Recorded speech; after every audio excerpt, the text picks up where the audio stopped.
There's just in keeping with this theme of we're talking about the JOLT effect.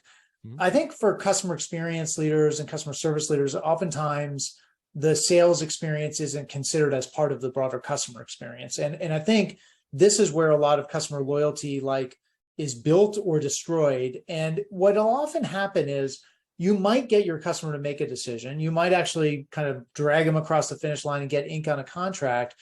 But then you hand them over to your customer success team, your implementation team, the customer support team, the customer service team, and the customer experience team.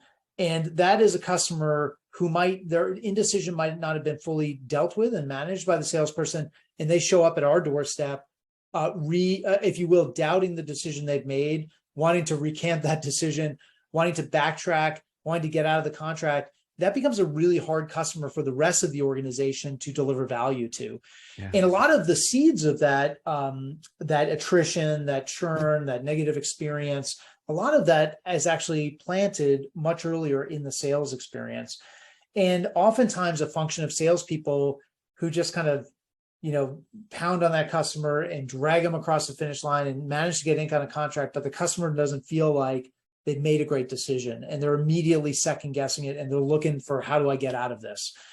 That creates massive headaches down the road for the rest of the organization, especially in customer success, customer support, and customer experience. So listen, you got to sit down with your sales leaders and talk about the sales experience and think about, how do we get our customers feeling like they're making an awesome decision and they can't wait to get started, and they can't wait to move forward? What do we need to do to create that kind of experience in sales so that they show up in our doorstep? They're not looking at how to get out of the contract. They're looking at how to buy more of what we do, right? And how to expand and grow from there, because that's the kind of customer that we want to have as part of our customer base.